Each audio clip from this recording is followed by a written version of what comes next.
terime yizaniye yo kwicara akiga byarangiye abantu abigisha muri materineri twe turi kumwigisha muri segonderi turashaka none no kumuha certificat y'ukuntu abantu bicara bakiga ubu ngubu ari kuregereta ubundi muri iyi minsi umuntu asigaye yizanira terime igahita imwicara hejuru icara wige nawe agiye kwicara yige papa cyangwa yazanye siba bahita bamusiba kandi harabona ku isoko hahandi papa cyangwa yavuye ni brand nini yazanye ibintu byo kwihenura ku isoko ashaka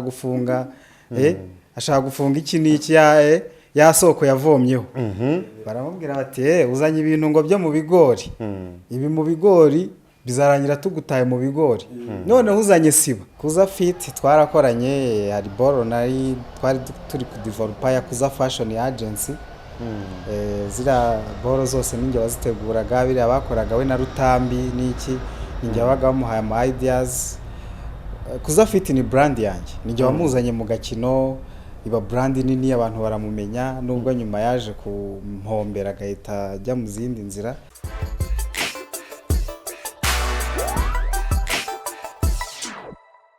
Okay, Big Towners mumeze gute ndacheka kwa mumeze fresh kabisa. Hii ni Big Town TV.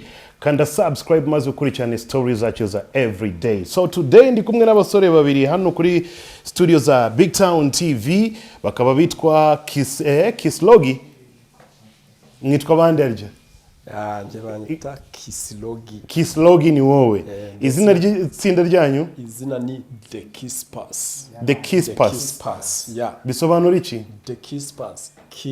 Kislogi. S Shafi. Then Pate n'uyu nguyu. Shafi nagahari. Ntago yabashije kuboneka. Deniza n'ubwinshi. The Kiss Pass. The Kiss Pass. Yeah. Okay, so nice cyane. So nabonye murabaririmbyi beza cyane mu minsi ishize hashize nk'iminsi 9 yonyine mumaze kurekura ingoma yanyu. Nk'abahanzi bashasha muri industry indirimbo ifite 10k views. Ni fresh kabisa. Indirimbo ikaba yitwa Koloze. Ese Koloze bisobanura iki? Koloze ubundi ni cross. Ako kuba ko turi mu gihugu cy'u Rwanda ni Koloze kugira ngo abanyarwanda bose biborohere. Mu cyongereza bisobanura iki? Ni cross bisobanura gufunga cyangwa se kukwegera cyane. Ni nko kubwira umuntu mukundana egera hino unyegere cyane. Biba byumvikana cyane iyo bigeze muri terime z'abakundana bita byumvikana cyane.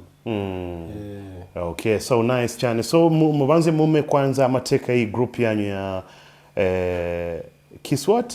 Kislogi, The Kiss Pass. Kiss Pass. Yeah. Yes, so mubanze mume amateka ya Kiss Pass then we go on. Yeah. Yes, mwaje guhuza gute kugira ngo iyi group yanyu muhite muyiforminga? Yeah man. Mbere na mbere reka mbanze gushimire Bagti long time kabisa cyari gihe kirekire ntagaragara kuri Big Town. Yeah man ariko nagarutse. Yeah. Ariko first of all ndakwibuka sometimes back hari umuntu warimo kumanaginga.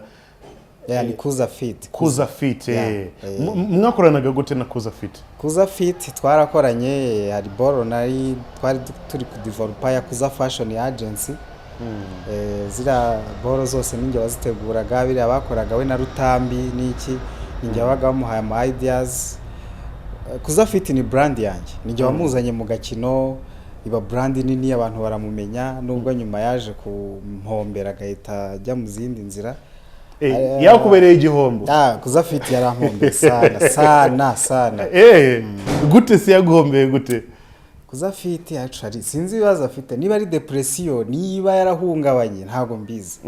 Mu byukuri je namwerekaga inzira nziza nibyo yaramenyekanye abanyarwanda baramumenye. Vuga gace yakuza Fit afite no mu bouncer ataza kuguterura genda gahoro. Ubu none abantu mfite nta nubwo Kuza Fit no kurebana nabo gusa. Ntiyanabasuhuza ahita yigendera. Ibintu byarahindutse Bagti. Man. Nabaye negeyeyo kandi ataza kumuterura turi kumwe. Mugerageze gusharinga microphone when you are talking. Mujye muri kuvuga. like this eh niba guterura ndakureka nitayire. yaje kukubera igihombo gute? kuza afite yarampombeye sana njyewe naramuzamuye mugira brand nini baramumenya mvuga ati reka managing umuntu ko nabonaga ameze nk'ari serie ariko nyuma natunguye no kubona the guy araho nkamubwira tujye mu biganiro hano na hano ngo ndaje dukore boris nizi nkabona kuza afite wapi sinzi ibintu yabaga yibereyemo naje kumureka n'iki nigira mu bintu bya movie nkomezanya na music niyo mpamvu turi hano dufite boro nshyashya close tukaba turi The Kiss Pass. Wahoze umbaza uti The Kiss Pass mwamenyanye muti? The Kiss Pass rero ukuntu twamenyanye urabona urubyiruko tuba tugomba kuba turi abantu bafite ama ideas ari hejuru tekerezo bizima ni nabyo umusaza wacu adushishikariza nahuye na Kiss Log turaganira turahuza Fresh Sun ndamubwira ariko twakora ikintu kizima tuba tugiye kwa Muriro turakoze boro ntiyarangira Fresh tuza kubona undi witwa Shafi nawe uri muri The Kiss Pass nawe aravuga ati ariko hano nashyiramo verse yanjye man ashyiramo bigenda fresh sana aririmba chorus duhita tuvuga ati ariko ko numva buri wese hano afite ikintu yatanga hano n'iki nta kuntu twahita tukora group hanyuma rero tubiganiraho tuza gukora indirimbo tubabatika tubanze dukore projet ya mbere umuntu rero sasa waduhaye igitekerezo bamwita MC Tino yumvise ibintu Kiss Log aririmba yumva ibyo Shafa aririmba yumva nanjye Pate ibyo ndirimba avuga ati mukoze team mukoze group byaba ari fresh cyane ko nta n'amagroup ahari za Dream Boys za Bad Boys za TNP group nyinshi zarasenyutse ati dukumbuye group mu Rwanda MC Tino aduha igitekerezo tubitekerezaho byaratugoye guhita dufata umwanzuro ariko bihuza nuko natwe nyine twashakaga kuzaba dukora as a teamwork duhita dushinga itsinda ari ryo The Kiss Pass Shafi Pate ndetse na Kiss Log ni gutyo twaje kuvamo itsinda rigari. Okay. Gukora mu itsinda no mu Rwanda somehow nago byo byoroshye kuko ama group menshi tumaze kubona araza gutya akagenda ama group y'abaraperi ama group y'abaririmbyi batafugenge baraje baragenda haza aba Dream Boys baragenda Band Boys baragenda siyuri bose so mwebwe kubera iki murimo mwakoze nka group impamvu turi gukora nka group ibintu byose buriya ni gahunda y'Imana twaje rero noneho sasa ni nk'intumwa Imana yohereje timuze muhoza amarira abanyarwanda bagize n'abakunda umuziki nyarwanda ya magurupe yose yaje agahita asenyuka agahita agenda gutya akazimira burundu ndabohereje ni Imana yatwohereje ngo tuze tuzibe icyo cyuho sasa rero The Kiss Pass tuje kuziba icyo cyuho abanyarwanda n'abakunda umuziki nyarwanda niba dutega amatwi tuje kubaha ibintu biri kuri standard Kiss Log urabyemeza ibyo bintu rwose tuba turi kumwe 100% umuntu ubwo ari 100 gusa ni nka desa ku 100 ewana tuba turi kumwe kabisa ibintu byiza birenze kabisa ku buryo buri munyarwanda wese azajya akareba akicara akiga umugani wa Skeleton nubwo yaduteje abantu Skeleton buriya nawe Skeleton hari ukuntu tujya gukora iyi projet twashakaga ko ayizamo ntiyayizamo birangira nyine aduteje abantu mwashaka ko yaza muri project yanyu gute nkande kwifuzaga ko nawe yaza agashyiramo akavase ke mwamushakaga mu ba Kiss Pass muri The Kiss Pass cyangwa wenda akaba ubundi oya nawe twashaka yugo yaba muri The Kiss Pass turi kwacu then yari nka collabo ya The Kiss Pass na Skeleton then Skeleton arabyanga actually ubundi the Kiss Pass giye navugishije Skeleton ndamubwira dufite song ya Danger se waje ugatamo verse yawe n'iki tukareba uburyo tubikurikirana Skeleton nyine azana ibiboro ngo mfite ngo boro ngo yitwa ngicara wige ngo nshaka kubanza kugira aza kwitinza n'iki maze kumurabura twe kuba tuba twihuta cyane twe dukorera imbere boro abona yasohotse aramamagare boro koroze n'iki watandi ndamubwira iriya niyo koroze papa ngo duhure ngo tubiganireho ngo turebe ukuntu ngo twayisubiramo turavuga close is out now turasubiramo iki papa ko byarangiye sikahita ngo yango hari ukuntu ngo twakorana remix ni iki but now terime yizaniye yo kwicara kiga byarangiye abantu abigisha muri materineri twe turi kumwigisha muri segonderi turashaka none no kumuha certificat y'ukuntu abantu bicara bakiga tukamwereka uburyo bakora video video zacu tugiye kumwereka uburyo iriya close kwanza niyo yamwicaje first of all ariga areba outfit areba location areba uburyo iki n'iki aravuga ati hano murankomye kabisa ubu ngubu ari kuregereta ari kuregereta arashaka ko dukora remix kandi ni ibintu biraho ubundi muri iyi minsi umuntu asigaye yizanira terime igahita imwicara hejuru icara wigi nawe agiye kwicara yige papa cyangwa yazanye siba bahita bamusiba shano bahita bayikuraho ubu ngubu ari gukuretinga ibishyashya ubu ugiye gusacinga siba kuri YouTube ndakeka unayibonye wayibona muri ba bantu nyine ubona akaririmbo kasohotse agahita kiyapulodingira agahita kiba niwo wayikura naho ngo channel ya papa cyangwa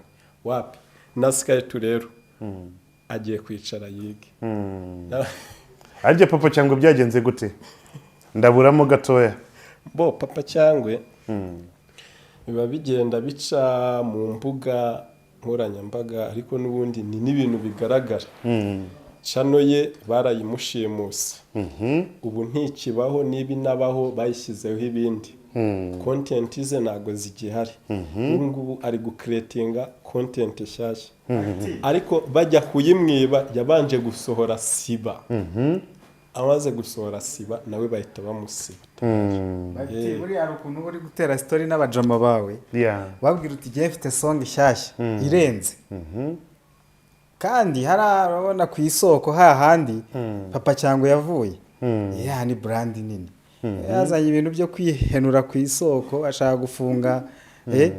gufunga iki n'iki ya soko yavomyeho baramubwira bati uzanye ibintu ngo byo mu bigori ibi mu bigori bizarangira tugutaye mu bigori noneho uzanye siba reka noneho tugusibe sikahita rero nawe arimo aricara yige but now ari kwicara sasa agiye kwiga iki noneho agiye kwicara yiga uburyo bw'imikorere sibyo areba ukuntu bakora video ngeze kumbwira man mfite iki n'iki mfite team dukora nangwiro ndamubwira okay nta kibazo ubu ngubu arimo arambaza ngo ese ngo indirimbo ngo yagutwaye angahe ngo iki ndamubwira nta kibazo wowe uzagenda ubibona arashaka ko dukora na remix n'ubu ngubu umuhamagaye ukavuga ati The Kispers urabazi pate mwaganiriye ibiki yahita kurabura akavuga ati peti ibintu bankoreye ntibibaho kubera iki kwa kundi wigira umuntu nyine w'umusitari ngo ndarenze ngo ntago nakorana n'abapkamingi bagahita baza bakakwicaza ukiga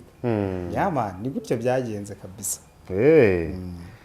yabasabye collabo mwamusabye collabo arabyanga ashaka remix Mike musharing iyo muri kuvuga mwembi just like this ashaka remix yatwimye collabo none ari kutwaka remix sasa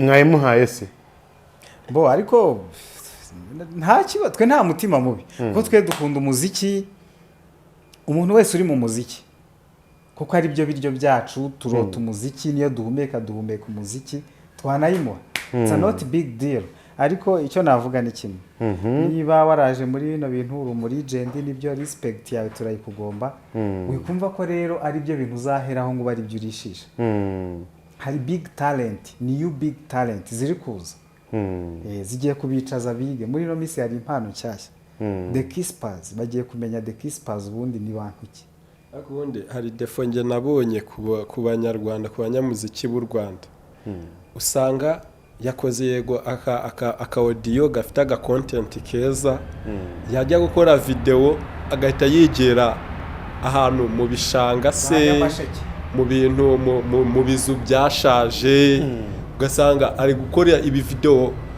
ku muhanda se bakora ibintu bibi kandi bakora utuvideo tubi kandi video nicyo kintu kiba abo bahanzi bakora utuvideo tubi ni bande ubusa ni benshi cyane mereza examples na video zabo zivuge mbo igihari cyo ni kimwe ubundi bano bantu bakora trap nkeka ko bo barabyemerewe niyo yajya mu kigaraje cyashaje apfa kuba akora trap aho ngaho abagangster bewe n'iki baba bavuga ati gengo yacu hano yahashumitse ariko abantu niba uri Bruce Melody niba uri Davis akora video nziza ziri kuri standard yes n'abanyarwanda nimukore video nziza ni nabwo umuziki nyarwanda uzazamuka ukagera hejuru none ibyo mwavugaga ngo hari abantu bakora utu video bagiye sigiza abanyamasheke mu bicece sinzi biki abo ni bande izo video ni zihe urugero rwa mbere reka duhere n'ubundi kuri Siba yari ikoreye ahantu niba ari hehe ntago napfa kumenya ngo ni hehe kuko wagiriye epfo mu bishanga n'ubundi ukayikora bikarangira n'ubundi kazi isa na Siba urwo ni urugero rwa mbere none ugahita ujya kuri video n'ubundi zose za Papa Cyangwe n'ubundi usanga ariko zimereye na video wasanga yateguye ahantu hazima n'iki wapi babushari n'ubundi nibyo ngibyo bikorera baranabyemereye kwanza ariko nabo nubwo babyemerewe ntago bari sawa kuko buriya nk'aba Pop Smoke bakoraga ibintu bizima barareba gukabona video bwabo burakeye kabucisha ku mateleviziyo mpuzamahanga ahantu henshi ugasanga isi yose ibintu bimeze neza urakareba ukumva urishimye naguseba uretse n'aba ngaba uriya na ba Bruce Melody nabo ntago biba birenze ubona nyine ari video nyine aho ntabwo tuzi ko munyakazi umuvuze nabi twanaserera Bruce Melody Bruce ni umukozi bro arakora nge ewana kabisa respect kuri Bruce Melody arakora ariko izina ariho ubu ngubu nawe akeneye nyine gukora ibintu birenze biri big kabisa asa nimba yarakoranye na Shaggy indirimbo ikajya muri trains igakora neza ibindi mushaka ni ibihe nimba atari ibyo ngibyo Bakti igihari cyo ni kimwe Shaggy ni izina rinini Bruce Melody akibona Shaggy yari opportunity yo gukora video izabi ya mbere byibuze muri Afrika iriya bakoze se ntabwo ari nziza akibona Shaggy yari guhita akora video ya mbere izabi muri Afrika ariko Bakti impamvu iriya video ya trendinze ni Shaggy nyine Shaggy twakuze tumufana tumuzi na Bruce Melody nyirubwite nawe yakuze azi Shaggy ni izina rinini cyane so urumva iyo yaza muri song nk'iriya nta kuntu nyine itari gutrendinga ariko kabisa ngewe byo ne expecting agakubona muri iriya video ntabwo ari byo nabonye yego nyine barakoze ni video ni nziza ariko iraho nyine ariko Bruce Melody kabisa iriya video yari kwigira standard ku buryo bati video ya mbere muri Afrika ni remix ya Shaggy na Bruce Melody ariko Munyakazi kabisa nge ndamwemera yana salute kuri Munyakazi arakora cyane kandi akora neza mugenzi wawe sinzi ikintu yashaka kuvuga bavuze kuri Melody uburenganzira n'ubwo icyo nashakaga kuvuga buriya ikintu cyagize iriya video nziza baje mbega iriya video wanayikorera n'ahantu hamwe wanaza ahangaha twicaye gutya ukayihakorera ikarangira ushatse kuvuga ko ari visualizers n'ubundi isa nka visualizer nge nibyo nyine mba nkubwira ko video zabo n'ubundi nabirenze byazo n'ubundi arafata ikintu wenda igikara runaka agitaka ahantu akore scene ya mbere ahindure kara akore ya kabiri ahindure ibintu by'ibidesign akore ya gatatu ni ibintu nyine ubona nyine biraho ngaho nabirenze mani nuko wenda nyine Bruce Melody ararenze umusaza arakora cyane okay so nice iyo umuntu arimo kuvuga gutyo ako kanya uhita wibaza ese video yabimeze gute iyi video yanyu ese niyadanje ku buryo mutangiye kudisinga abandi ngo basigaye bakora mu bisheke ngo ahantu hatameze neza ngo ahantu sinzi ukuntu biba bimeze gute man bagiti gihari cyo ni kimwe ntabwo twe turi hano kujajinga video z'abandi just ni igitekerezo kwa kubora ufite agatekerezo uvuga uti jewe wampa izina nk'irya bire bafite nyine aba G ati nakora ibintu birenze ni kwa kundi uvuga uti inzozi zanjye ni hano nziganisha twebwe rero dufite izina nka ririya twakora ibirenze kurushaho kandi ni nabyo twatangiye so rero video yacu ni nziza ukurikije ko ariyo video ya mbere dukoze ikaza abanyarwanda bakatubwira ati mwakoze boro nziza niki erega ubundi ubikura muri feedback niba Bagtinja we Petit wakoze video nziza nibwo uyibonye nta nandi hantu urayibona ni ngiye kwihamagarira bareba video niki wisumbwira uti video ni nziza mukomereza courage mu makomenti abantu bakatubwira ati boro ni sawa cyane fresh sana nuko wowe uvuga uti hari ahantu nshaka ko ibintu bigera hari standard nshaka ko umuziki nyarwanda igeraho so icyo twakwisabira abanyarwanda n'abakunda umuziki nyarwanda ndetse n'abashyigikira umuziki nyarwanda badutega amatwi badutiza umwanya just time badutiza umwanya bareba ibintu dukora nibo bajaji bacu ntabwo turi hano ngo dushyire umunzani ku mavideo yacu n'ayabara bararenze bari hejuru aho ngaho banagufata nkaho uje kwiyemera niki ni igitekerezo cy'uko nyine uba wumva ibintu nk'uko untumiye ukambaza uti se wono muziki nyarwanda bimeze gute video nyarwanda niki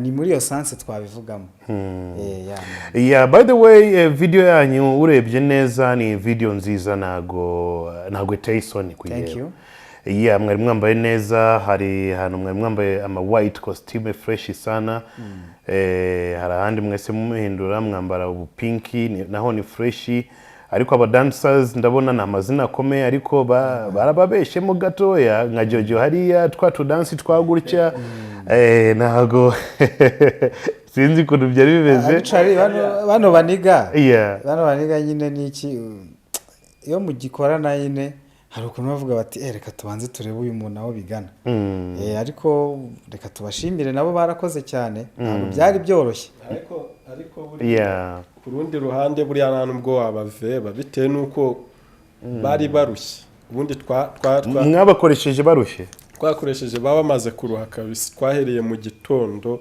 deni utu dusene bagiye bakora neza cyane Sami Switch yashimye gushyiramo twadushutinze bamaze kunanirwa byageze mu masaha ya nimugoroba so wasanga rero hari ukuntu nyine ntago wabarenganya kuriya cyane ko bari abatipe urabona nibo badensa bari hejuru dufite baba bavuye no mu yandi mavideo ashobora kuza muri shoot yawe avuye no muri video ya Dani nanone video ya Chris Easy akaza avuga ati reka nawe nikinzemo cyane ko bari abantu basohokera kenshi ahantu nkora nk'umwe muri bo ni wabinyisabiye arambwira ati semani iyi video waretse tukayikora fresh nawe wambwiye ati mfite mugenzi wanjye dukorana gutya nza kubibwira rero Kiss Log mbibwira team yanjye baravuga bati bari abatipe bararenze bazi dancing ziri international babwire nta kibazo ahubwo mwabonye se ko babasondetse to dance igihari cyo ni kimwe bitwaye neza ibihari byari biriya nge nta kintu mbashinja baduhaye ibyo bari bafite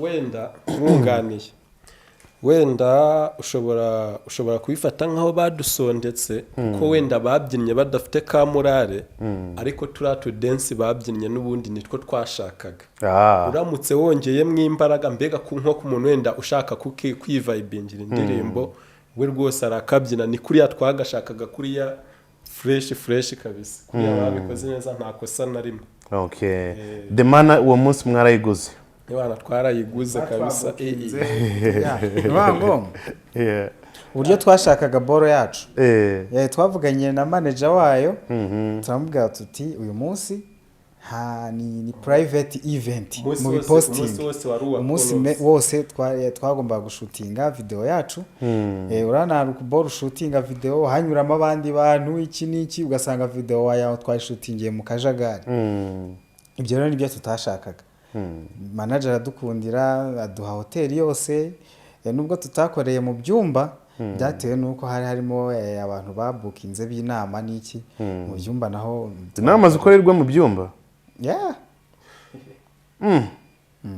haya sawa so reka mbahe time yo kwamamaza indirimbo yanyu by the way ni indirimbo nziza ni nziza video ni nziza video yakozwe nande video yakozwe na Sami Switch ubwo yari director nanjye naramufashije nabayemo executive director kuko nubundi ngiye nsanzwe ni director nubundi w'amafilime urumva ni ibintu byanjye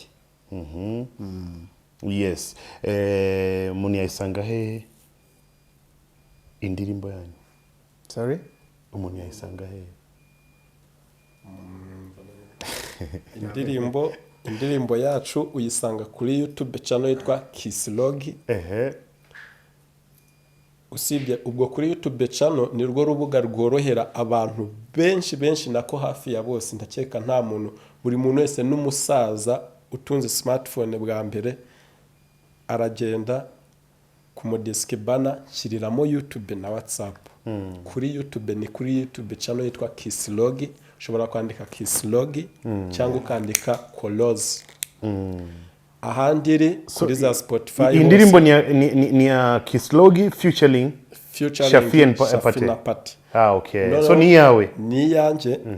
No ku bikorwa bikurikiyeho nkuko bigaragara aho ngaho ni groupe The Kisspass. Ku bikorwa bikurikiyeho byose ni The Kisspass. So haraza kuzamo indi channel yitwa The Kisspass cyangwa bizakomeza kuguma muri ingi Kisslog. No, iraza channel ya kabiri, indirimbo ya kabiri ni sohoka izahita ijya ku yindi channel yitwa The Kisspass. Okay. Kwako imishinga ya The Kisspass yose zabitangiye noneho nta kindi kintu kivanzemo. Noneho ku mbuga zose za Spotify, za Audiomack, za Apple Music, Shazam hose urashazaminga hose. Hano hose za TikTok ukora za challenge, Instagram ariho hose kabisa uhura nayo. Bikwibunzaho. Okay. Njewe kuntu mumaze kwiyemeraho aka kanya ndashaka mushire microphone hagati mu nkubitiremo gatoya kwanza either muri ingi cyangwa any freestyle whatever you can do tuanze tumve kwanza abo bantu barimo kwiyamenya gutya se bazikuririmba gato icyo nakongeraho kuririmba byo mwabihunze niko kazi kacu mubanze mukubite kwanza maze utubwira ko kantu ushaka kongeraho let's go now reka mpere kuri Kisslog let's go bro siyumva se microphone ukuntu mutangiye kwipasanya mwatinye kuririmba ashakarizo na see how much video call I see no talk baby your barren cappuccino no hunda kabodi na face yawe ju baby ju we got sunda urasa neza darila kaska no kolosa close baby wanje yegela koloze funga satina deni yo koloze baby kolozi doze nguhakado dushune kukanyama nguhagasho tumanuke down tuzamuke sky kami kolosa baby kolosa then kolosa baby sunywa mataye so indirimbo yashaka kuvuga iki ni what's the meaning of the song muyisobanuremo gatoya kugira ngo tujyane fresh ashaka reason na see how much ashaka impamvu mureba cyane iyo turi kuvugana video call you see no talk kuri video ndi ku iyo turi kuvugana nagomba mureba nagomba muvugisha mba mwirebera gusa baby your barren cappuccino baby umubiri wawe uroroshye fresh no nkunda kabodi na face yawe ju nkunda umubiri wawe n'isura yawe baby ju we got sunda urasa neza darila kaska ibyo birumvikana cyane urasa neza like sky like blue sky none wenda twihutiye kuri refle kolosa be kolosa then kolose baby sunywa mataye kolosa egera hino koloze egera hino unyegere, close nyegera, egera hino close. None ugahita umubaza baby ese unywa amata, baby sunywa amata ye, unywa amata.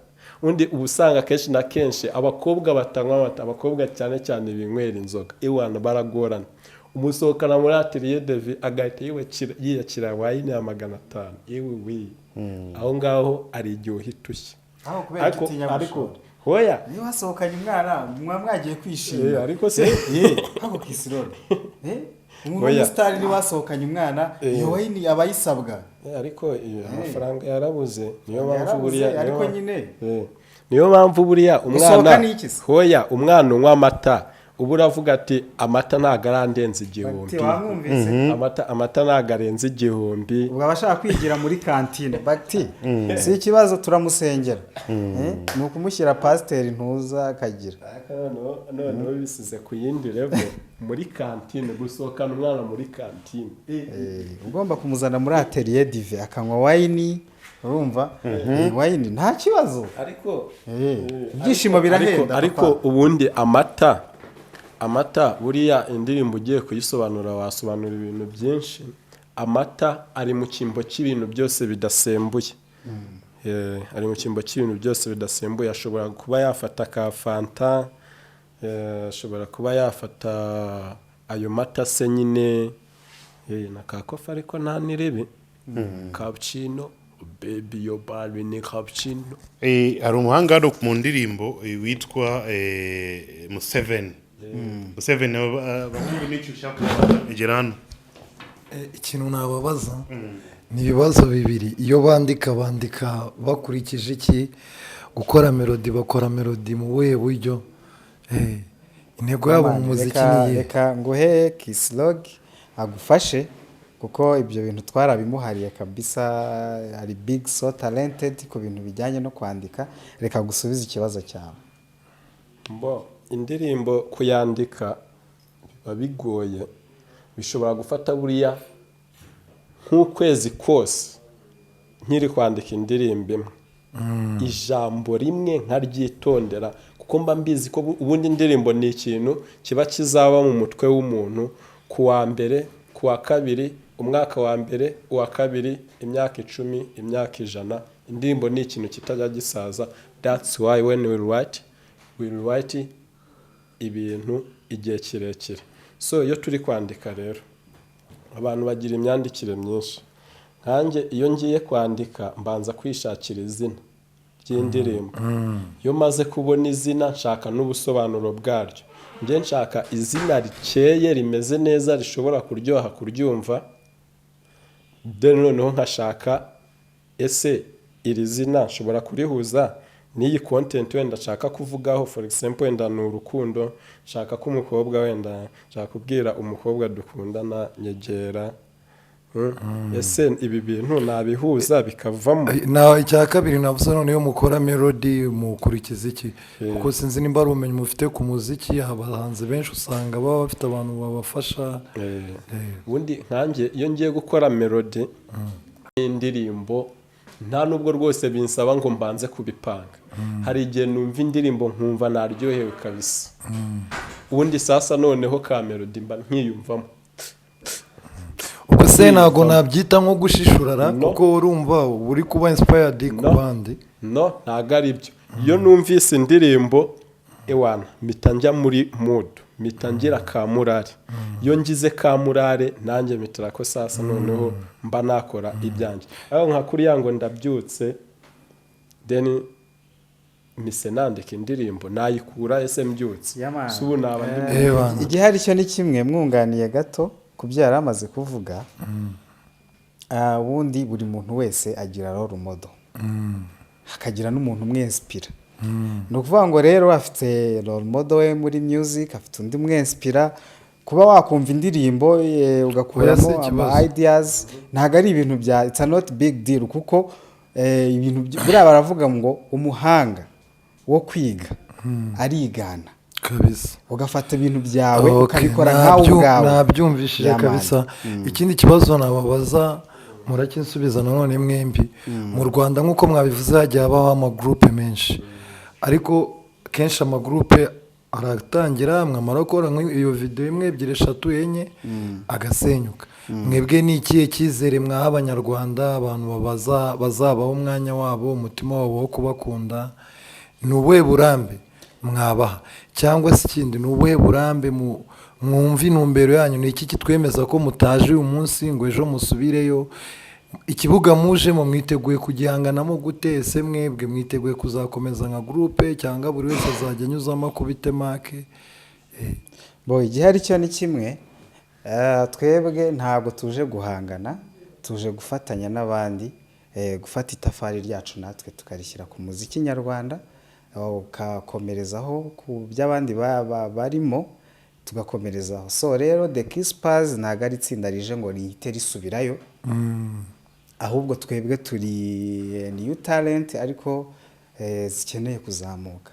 Dukeneye amaboko, dukeneye abantu badusapotinga, dukeneye abo bantu bakunda umuziki bose aho bari, nabashishikariza kuza bakadutega amatwi bakadutiza umwanya wabo, then natwe tukabaha ibiturimo, nibo bazaduha motivation.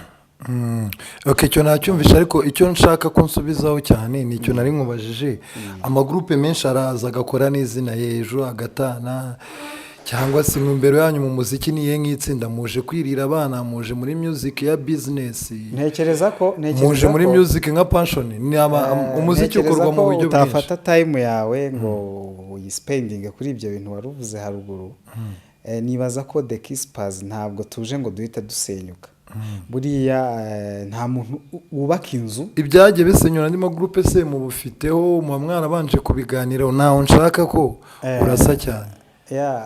Bo ntabwo twebwe tuje gusenyuka, tuje gukora nk'itsinda. Wenda na Kislok akagira icyo babwiraho, ariko twe tuje gukora nk'itsinda, ntabwo tuje gusenyuka. Ntabwo abantu bagitangira baza ngo bahite basenyuka, kandi twe turi itsinda Imana yohereje ngo tuze icyo cyose. Okay. Ikindi icya mbere icyizere twaha abanyarwanda, guhera twese twamenyana, njyewe Kislog, Pate na Shafi, turumvikana, ibyo dukora byose tuba tubihurizaho wenda 99%, iryo rimwe wenda wasanga nyine hari ukuntu hari ubuyihangana. Tuba twumvikana mbega cyane bishoboka. Kumvikana ni icya mbere, no kuba muhuriza ku byo mwese mukora kikaba icya kabiri. Then noneho icya zero cyo tutanakwirwa tubara, byose ni imipango y'Imana. Imana nibishaka ibintu tuzakomeza paka tube n'abasaza tukiri The Kisspas, icyubatse cyuzuye itanyeganyega kabisa. Ariko turanizera ko Imana izabidushoboza, ni nabyo twifuza. Nanjye nibyo mbifuriza inshallah. Akandi kabazo nababaza, muri groupe buriya itsinda riba rimeze nk'umugore n'umugabo, ndashaka kubaza buri wese agira icyo ambwira. Nk'iyo mugiye nko muri studio, ninde ukunda gutinda kumva ibintu muri studio? Ninde uhagera mbere undi akabanza agatinda agakwepa ari mutwe? Ninde nyine rimwe na rimwe ukunda kwica gahunda cyangwa uyikora cyane wubahiriza igihe mu bintu bya music? Ku bintu duhereye ku gutinda kumva, icyo niyizeho ni uko ari njye kabisa. Ntinda kumva na producer tuba duserera. Noneho ku munsi wa kabiri natashye murira umutwe wamuriye, Imana yanjye uyu mwana sinjye urota mviriya. Mbega kubera icyo utinda kumva, kuko urumva iri umunyamuziki ugomba kumva idea cyane, ko abanyamuziki benshi dufite mu Rwanda ni abantu baza kuko bakunze ibintu ariko bakaza mu muziki nta bumenyi babufiteho. Rero kuki utinda kumva? Urumva se bitazaba imbogamizi mu gihe uzagenda uhura n'abaproducer batandukanye, cyangwa bikaba byabangamira imishinga ya studio? Ako ni akantu ko rwose gasa nkaho kageze nko kuri 90 gakosoka. Nakundi nta nubwo ari nagakosa, ni defu. Ni defu nini cyane umunyamuziki aba agomba kumva. Ni defu. Ndashaka mbaze uriya musore, iyo wambaye neza uba wambaye gute? Ukunda umukobwa umeze gute? Kugira ngo ndabona muri abasore bakeye wabona ari n'abana bashaka kubatamo, bimeze gute wambara neza wambaye gute cyangwa iyo wariye neza uba wariye iki yamani reka gatoya mbanze mwunganire nubwo atinda kumva ni uko ari umuhanga cyane aba ashaka ibintu biri kuri standard yo hejuru niyo mpamvu atinda kumva ibyo bintu neza aba akibiyungurura bicaye urayumva ibyo ari byo yamani njya muri studio haba hari ibyo bindi mu mutwe nkeneye ko indirimbo yanjye ikorwa gutya sasa rero kugira ibintu bikuri mu mutwe bikuremo bishyire mu mutwe icyo nacyumvishe kabisa kiba ari ikintu kigoye we mbega producer we abashaka nyine we kuko akora ibintu byinshi bitandukanye abashaka kugukorera icyiza ariko yiyumvisemo sasa nshaka kugira ankorere cya kindi nje nateguye kabisa ni fresh kabisa ariko we inama nakugira nkanjye ndi umuvokaliste n'ibintu by'umuziki mba mbifiteho buriya kumva producer cyane birafasha ahubwo mugafatanya ariko ntabwo ugomba kuvuga ngo narokenze iyo wambaye neza uba wambaye gute iyo wariye neza uba wariye ute reka mpere iyo nambaye neza ni igihe nambaye nkahura n'umuntu like nka Bagti Big Brother akambwira ati bro wambaye neza icyo nicyo gihe mba nambaye neza wowe ntabwo wambaye neza ari uko babikubwiye oya ibyo ntabwo njye menya ko nambaye neza ari uko babimbwiye bitewe n'ubwo ntabwo uzigiye wambariye neza ntabwo mba mbizi kabisa naba nkubeshye iyo wariye neza uba wariye iyo nariye neza rero sasa iyo nariye neza ni igihe mba nariye ibiryo ndi burye nkumva mu nda ntabwo biri bungireho ingaruka ibyo uri burye mu nda ntibikugireho ingaruka umuntu wese icyo gihe manariye neza umenye ahubwo keretse we mbajije nk'ibyo nkunda nicyo nabajije ibyo nkunda kurya ibintu bitandukanye ariko first of all mu rugo iwanjye ntabwo habura umuceri umuceri wo ntiwabura kabisa ikindi kibazo nakubajije umukobwa wumva gu yawe ni iyihe then ndashaka kubaza ikibazo uriya cya kabiri ariko unsubije ikigu yawe umukobwa waba wicaye akumva ko iby'abakobwa byo nta experience mba mbifiteho cyane nta experience ufite abahungu niwe ufite experience umukobwa icyo ugomba kumbwira neza kuko byarakomeye nimba udafite experience ku bakobwa n'iki gihari cyo ni kimwe mba ndi muri staff zanjye ntari mu muziki mba ndi mu kazi gasanzwe urumva nta time y'abakobwa cyane nkunda kugira mba mfite ibintu bindi nkora ariko kuba actually hari kuba nta time y'abakobwa brother ariko mbajije uti ahubwo umugore wumva uzabana nawe yaba ameze ati nyine nta kibazo ndumva ushaka uko nkubaza icyo ushaka umugore uzashaka ariko uba wamukunze ari umukobwa ahubwo ndumva wowe ukunda abagore ushaka kuzishakira umugore cyangwa ushaka kuzashaka abagore umukobwa niwe mugore niko navuga umubyeyi n'ubundi ava mu mukobwa so rero jyewe igihari cyo ni kimwe nkunda abantu b'inzobe inzobe kabisa ni urucabana aho ngaho uri inzobe ufite n'imico myiza kabisa numvishe fresh uba ushaka maneke uba ushaka bumzi ngewe umuntu twaganiriye tugahuza kumva filozofi yanjye nkubitira uriya musore akamikorofone nawe mubaze ewana nabonye mufite swaga ikintu kimaze iminsi gisirikira se muri industry muracyumva abahanzi benshi kugira ngo bayitinge bamwe baravuga ati niba ngombwa nubwo butinganyi baragwamo cyangwa iki hari igihe wumva wowe watereta umuhungu cyangwa umuhungu aguterese ibyo bintu bivuga y'icyo ababikora kuri we bimeze gute ibyo bintu ni bibi 700%.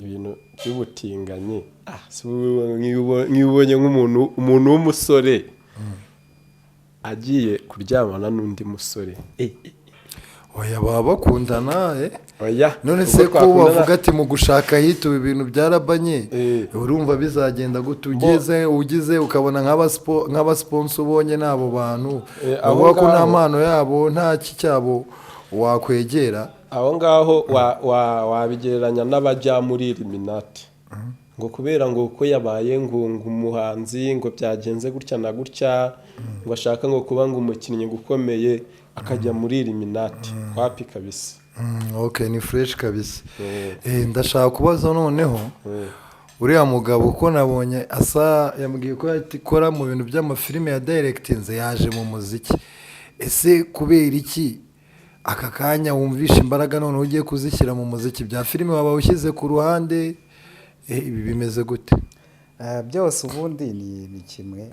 ati bikubiyemo ibintu byinshi, haba harimo music, harimo gushushanya, haba harimo movie, ni ikintu kinini cyane. So kuba rero ndi mu muziki, umuziki ndawukunda, ni ibintu nakuze nkunda cyane cyane, sibyo? Zari n'inzozi zanjye kumva ko umunsi umwe nzakora like indirimbo ikaboostinga n'iki. So Nyagasani rero buriya kenshi areba ibiri mu mutima wacu, Imana ishima umutima, yarebye ibiri mu mutima wanjye iravuga iti jyamo, nisanga naguyemo. Ni nabwo rero yahisiremo itsinda bita The Kissers. Gusa n'umuntu wakubaganaga, nshaka umbabarire umbwire, wiga muri segonderi ni ryari waba waratakaje ubumanzi bwawe? Ikindi ni yedega waba warakoze wiga muri segonderi hano ukavuga ati hano noneho nta muntu ujya upfa kurangiza ku ishuri atari y'umukemo? Ni nk'akahe gakemo waba warariye mu buzima utajya wibagirwa ukavuga ati mu buzima bwanjye bw'ishuri kabisa, ku buryo n'abana mwiganye bari gukurikira hano Big Town bavuga ati sha boy, igihari cyo ni kimwe nakubwira, ni uko ubumanzi ntigeze mbutakaza. So hanyuma ibijyanye no kuba nk'akadega nakoze mu ishuri, akadega nakoze mu ishuri ni uko nigeze gusimbuka ikigo, nkahura n'umuntu ufite indobo y'amandazi yose nkayigurana n'indobo byose, kubera urukundo nakundaga abanyeshuri bagenzi banjye, ndayizana mushyira muri class, barya amandazi, noneho teacher yinjira ahita agwa kuri ya ndobo, buri wese bayirwaniramo bakoramo.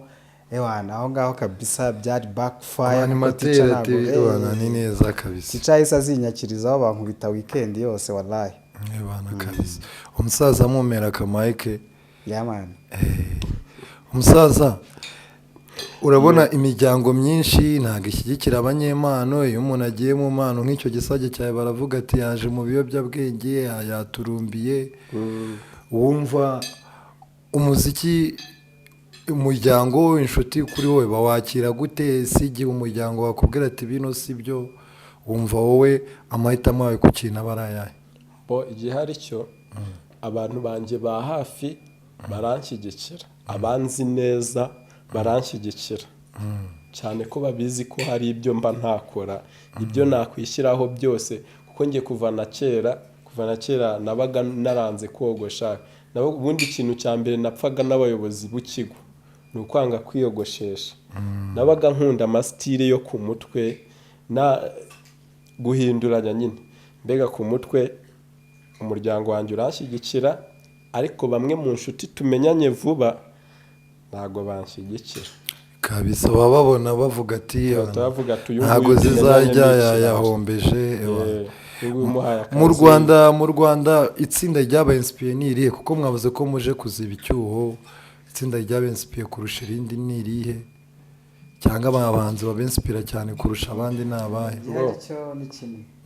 Ntabwo twebwe inspiration yacu ari ntabwo ari uvuga ngo ni itsinda, nk'uko nabikubwiye twe dukora umuziki, ariko hari abantu barakuze uvuga uti iri tsinda riramfasha. Hari amatsinda twakuze dufana nka The Brothers, ni menshi, ariko akenshi itsinda twebwe twireferaho ni itsinda bita One Direction. Kabisa brother, ndumva muri abasaza kabisa. None ni iki kintu cyonyine gishobora gutuma mureka umuziki? Ikintu kimwe ikintu cyatuma tureka umuziki ni igihe ngiye naba napfuye, ntakiri kuri iyi si kabisa, nibwo navuga ngo ndetse umuziki, kuko ntabwo naba nkiri hano. Ariko n'ubundi ubona koze mbere, n'ubundi abanyarwanda bakomeza bawumva. Kabisa, ndumva ari fresh. Muri mwe bwo ari ikintu mwambaza, cyari ufite ikibazo yambaza kugira ngo nsubize umusaza ijambo?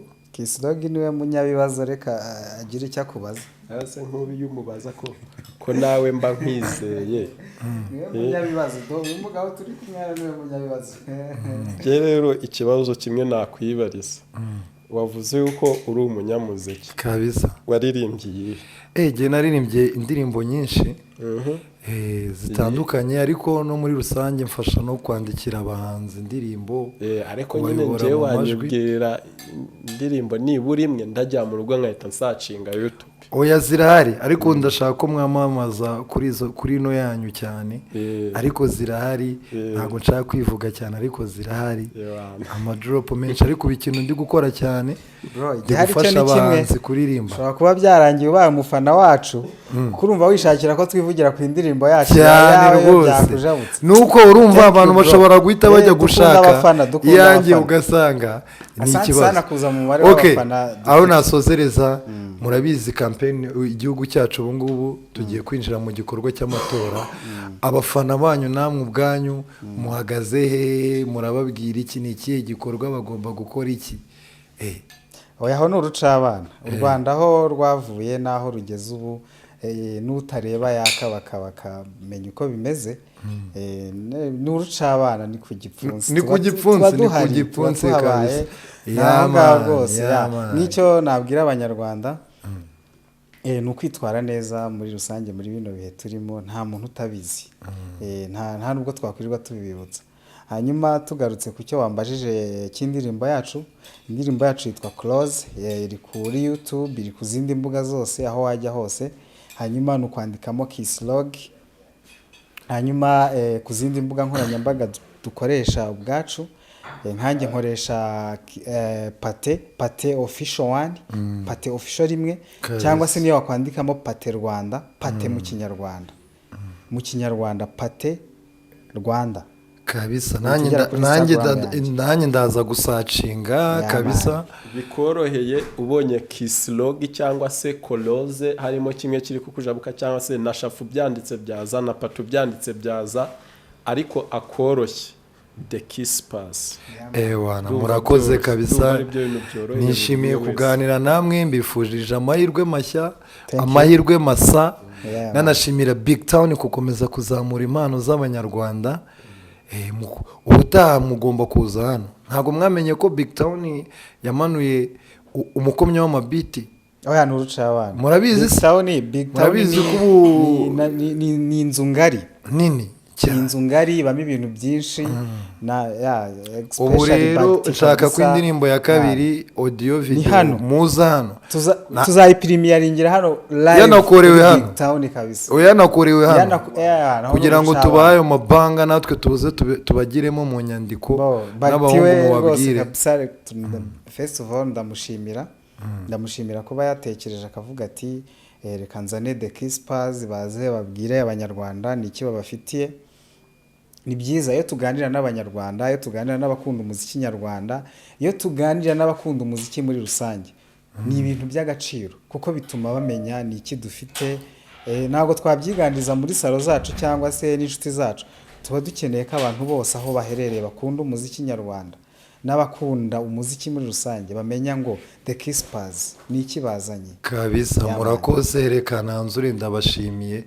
Bino bintu ari abantu benshi batagiye babona ayo mahirwe, urumva, kuko kera ntawe wasohoraga n'indirimbo ukabura nawe wijyana, waza no mu kiganiro mugakora ikiganiro bakubaza iby'abandi, ariko urumva Big Town ibintu biba birimo neza. Reka nsubize Mumfaya Legend kabisa, bahesha umugisha, natwe turakomeza dutambaza igihangano. Uyu nguyu akaba yitwa Museveni. Afite utubazo twe, iyo yagukomyeho ni kuriya tu, ariko ntari ibintu umuhanzi, akaba ari n'ibindi byinshi akora, azabibwira next time. So big up to Museveni. Namwe The Kiss Pass, big up to you. Murakoze cyane. Yes, Mike behind the camera, thank you so much. N'abarimo gukurikirana Big Town TV, thank you so much. Ingini Big Town TV, ikigomba gukora no gukanda subscribe, maze everything is gonna be okay. So until next time, ciao ciao, bye bye, hasta la vista.